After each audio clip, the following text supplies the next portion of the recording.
November 17th, 2012. A small fishing boat bobs in the Pacific off the coast of Mexico. Two men, José Salvador Alvarenga and his young companion, Ezequiel Cordoba, are out for what should be a routine 30-hour fishing trip. The sky is clear, the sea is calm. They've just caught nearly half a ton of fish, a great haul. But then the weather turns. Without warning, a monster storm, a norte, descends upon them. The wind howls and waves the size of buildings crash over their tiny vessel. Their motor sputters and dies. They are helpless, adrift in a churning nightmare. For days, the storm rages. They throw their entire catch overboard just to stay afloat. They are tossed violently, bruised and battered. When the storm finally breaks, silence falls. A terrifying, endless silence. Before them lies nothing but a vast, unbroken expanse of blue. The coast of Mexico is gone. They have no motor, no radio, no GPS. Just a 24-foot fiberglass boat and the merciless sun. Panic sets in. They are lost. Truly lost. This is the story of a man who would endure the unimaginable. A journey into the heart of human resilience. A fight for survival against all odds. This is the story of José Salvador Alvarenga. Their supplies were gone in days. The fresh water ran out first. Then, the small stash of food. Hunger became a constant, gnawing pain. Thirst was a fire in their throats. Desperation drove them to extreme measures. They learned to catch turtles, drinking their blood for hydration and eating their raw flesh for sustenance.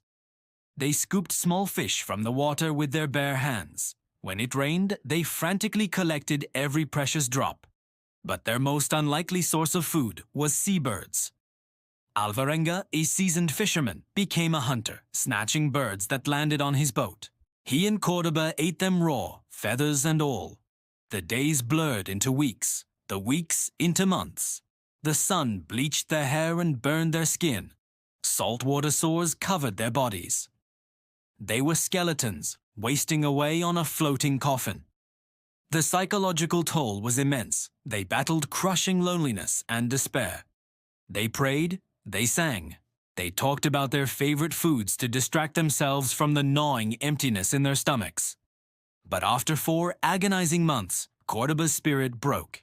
He refused to eat the raw birds and turtles anymore, disgusted by the diet that was keeping them alive. He grew weaker and weaker, his body shutting down. One day, he looked at Alvarenga and made a final plea, asking him not to forget him and to find his mother.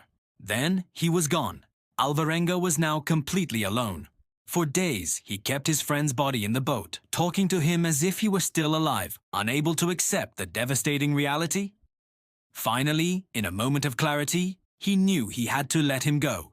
He slipped Cordoba's body into the ocean, a final, heartbreaking goodbye. The solitude that followed was a new kind of torture. Alvarenga drifted for another 9 months, alone. He fought off sharks that circled his boat, survived more storms, and battled hallucinations. He created an imaginary world, having long conversations with his family, with God, with his lost friend. He counted the phases of the moon to keep track of time. He was a ghost on the water, a testament to the raw, stubborn power of the will to live. His body was a wreck, but his mind refused to surrender. He promised himself he would not die at sea. He would see land again. Then, after 438 days, it happened, a smudge of green on the horizon. Land. He couldn't believe his eyes. Was it another hallucination?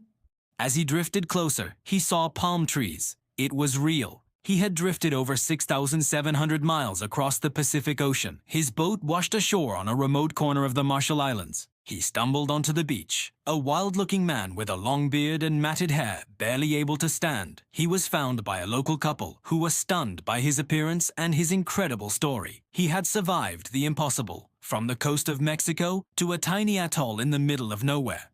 His journey was a harrowing odyssey that pushed the limits of human endurance.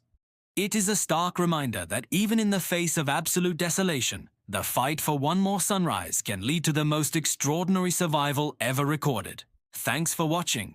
If this story moved you, please like, share, and subscribe for more incredible tales of survival.